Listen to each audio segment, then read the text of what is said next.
Hi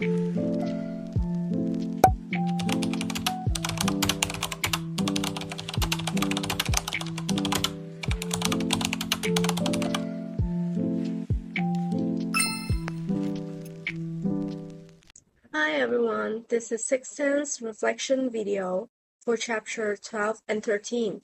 In chapter 12, there will be an analysis of how marketing channels work and deliver customer value, while chapter 13 is all about retailing and wholesaling. To begin with, we've got chapter 12.1, supply chains and the value delivery network.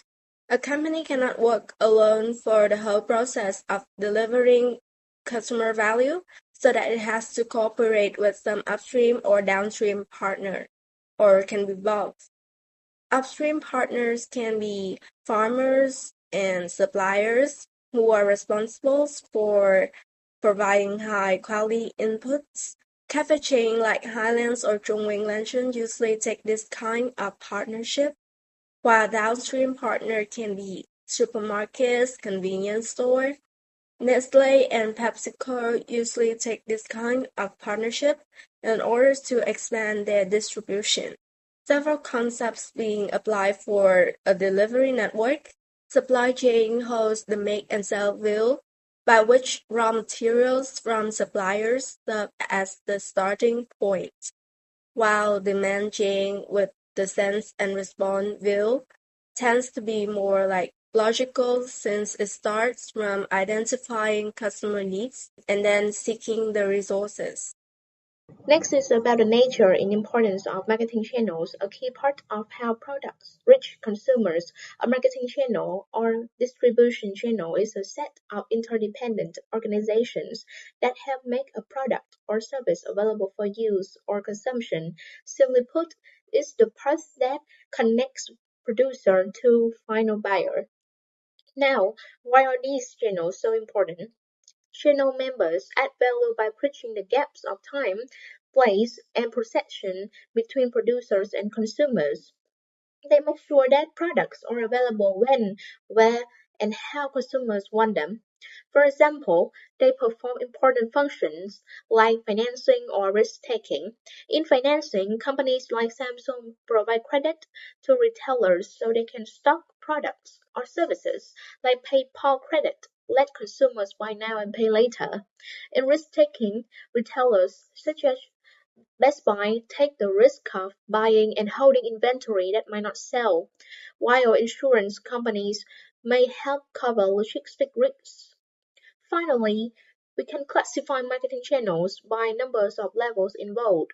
A direct marketing channel has no intermediaries. For example, a company selling directly to consumers online.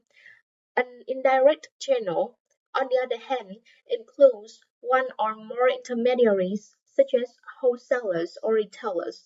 In short, marketing channels are the vital link between production and consumption, turning products into real value for customers. Let's move on to channel behavior and organization. First, let's take a look at channel behavior. Every channel member, producers, wholesalers, and retailers depends on one another, but they have different behaviors. This can lead to channel conflict, which means disagreement among members about goals, roles, and rewards. There are two main types of conflict: horizontal conflict, which happens among firms at the same level, for example, between two retailers; vertical conflict, which occurs between different levels such as manufacturer and retailer. Next, we have conventional distribution systems, where each member acts independently to maximize its own profit. There is little control or coordination, so conflicts can easily arise. To solve this, many companies use vertical marketing system or VMS, where corporate VMS, where one company owns multiple levels, for example, Zara or Apple. Contractual VMS, where firms join together through contracts, such as Aspire or Subway. Franchise organizations, the most common type, link several stages in the distribution process. First examples include Ford or Toyota dealerships, Coca-Cola bottlers, and service franchises like McDonald's or Starbucks. Finally, administrate marketing system coordinates channel activities through the power and influence of one dominant member rather than through ownership and contracts. In short, understanding how channels behave and organize help companies reduce conflict, improve coordination, and deliver greater value to customers. Horizontal marketing systems happen when two or more companies at the same level collaborate to pursue a new marketing opportunity. By combining their financial, production, or marketing resources, they can achieve goals that neither could reach alone. These companies might be competitors or non-competitors, and their cooperation can be long-term or short-term, sometimes even involving a new joint organization or agreement. The benefits include shared cost and risk, access to new markets, and improved efficiency. But this system also depends heavily on mutual trust and coordination. Conflicts can occur easily if the partners have different goals or unequal power. A clear example is Coca-Cola and McDonald's. Coca-Cola exclusive supplies beverage to a McDonald's restaurant worldwide. Together, they collaborate on global campaigns like Share a Coke or McDonald's promotion featuring Coke products. McDonald's gains Coca-Cola's strong brand and product innovation, while Coca-Cola benefits from McDonald's vast global reach. This partnership shows how both firms can strengthen each other through collaboration. Next is multi-channel distribution systems. When a single company uses multiple channels to reach one or more customer segments. For example, a producer might sell both directly or indirectly through retail stores or online platforms. The aim is to expand market coverage, increase sales, and satisfy different customer preferences. The advantages are flexibility, product reach, and tailored service. But managing multiple channels is complex. Coordination can be difficult, and conflicts may arise over pricing or service consistency. To succeed, each channel must have a clear role, strong integration, and continuous monitoring. Nike is a great example. It sells directly through Nike.com and the Nike app and its own stores, but also through intermediaries like Foot Locker and online retailers such as Amazon. This multi-channel approach helps Nike reach customers everywhere while maintaining brand control. Finally, channel organization is constantly changing with technology.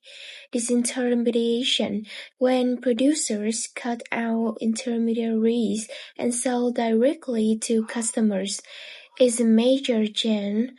It's driven by online marketing and consumers' demand for speed and convenience. This creates new opportunities for innovation but also forces traditional intermediaries to adapt. For businesses today, success means blending direct and indirect models, staying flexible and focusing on creating a seamless, efficient, and customer-centered channel system. With the 12.3 channel design decisions, it is the process of creating an effective system for delivering products or services to customers. It involves planning how a company will move its goods from the producer to the final customer efficiently and profitably. Firstly, to analyze consumer needs, the company begins by understanding what customer wants and expects from the channel. For example, do they prefer buying online or physical store, or they want fast delivery or low cost? The goal is to identify customer preferences such as convenience, service quality, or variety. Next, with setting channel objectives, after identify customer needs, the company needs to set specific goals for each channel. It may include reaching certain markets, ensuring quick delivery, providing high service levels, or minimizing costs. The channel will depend on product type, company strategies, and competition. Next, with identifying channel alternatives, the company then explore different ways to reach consumers, such as direct channels, indirect channels, hybrid system. And it also decides on the number of intermediaries, like as intensive, selective, or exclusive distribution. Finally, with evaluating channel alternatives, each possible channel structure is evaluated based on economic factors, control factors, and adaptive factor. The goal of it is to choose the most efficient and consumer-oriented channel system. So with the last part of 12.4 is the channel management decision. The process is the process of building, maintaining, and strengthening relationship with channel members, such as the wholesaler, retailers, or distributor. Firstly, select the channel members. The company first choose which intermediaries or partners will distribute its product. Selection criteria often include market coverage, experience and reputation, financial strength, and finally is service quality. For example, a premium brand like PepsiCo or Apple carefully select authorized dealers to maintain its brand image. Next, with managing channel members, once selected, the company must work closely with intermediaries to ensure effective performance. This involves establishing clear roles and responsibility, coordinating logistics, inventory, and promotion, and also building strong communication and cooperation. The goal is to create a win-win relationship that benefits both producer and distributor. With motivating channel members, the company have to encourage and reward intermediaries for good performance.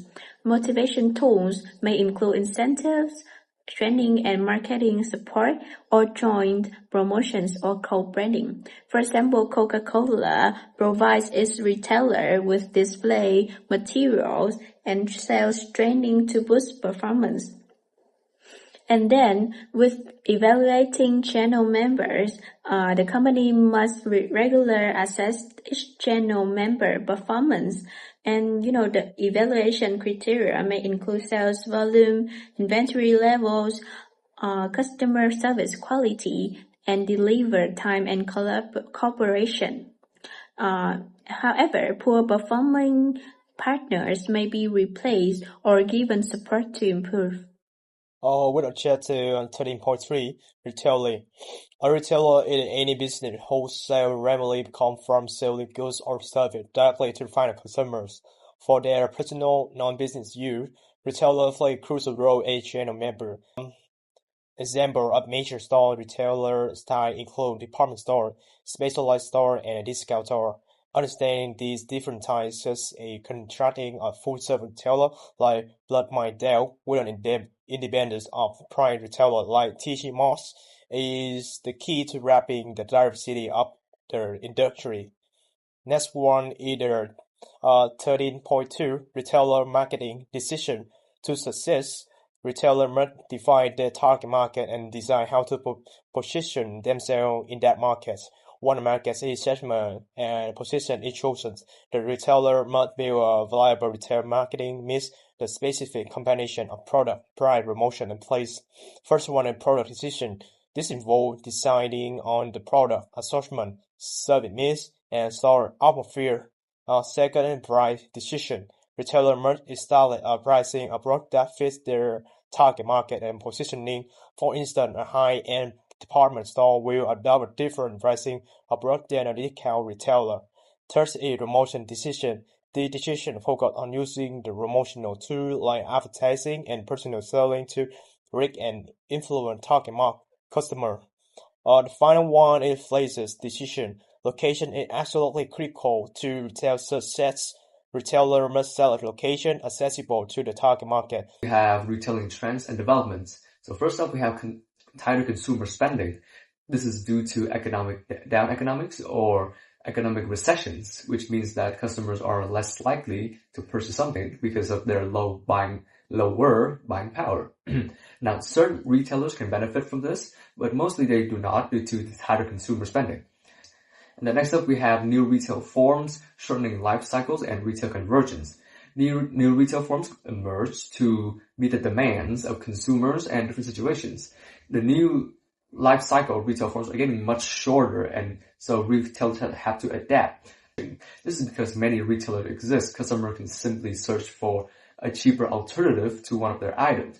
This leads to retailers selling the same product to the same customer with the same price, called retail convergence. So this increases the competition and also makes it much difficult to differentiate from the competitive. And now we have the rise of mega retailers with their huge size and also huge buying power. They can offer much better merchandise manufacturers depending on them for the large customer base. So this allows them to compete against smaller retailers and also grow. So what does the massive buying power mean? This means that they have leverage over producers and manufacturers who depend on them. So now we'll be talking about how online platforms has affected the world of retailing. Consumer shopping habits have shifted to online platforms for a large majority of them. So the key digital channels include online retail websites, mobile apps, or social media platforms.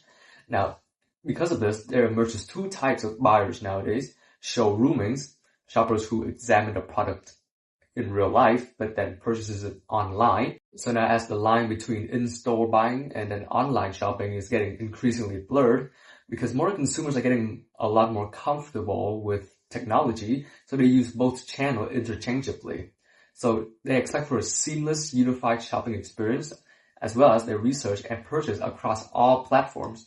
So retailers must adapt to this by integrating both platforms that already existed on in real life platforms and also have to master the digitalization of the world. So physical retailers specifically are adapting by opening up showrooms, pop-up shops, face-to-face meeting spaces, creating fulfillment centers to support online. So consumers are increasingly caring more about the ethics of businesses. Businesses like retailers have come to start to green retail, meaning to adopt eco-friendly practices to reduce the carbon footprint.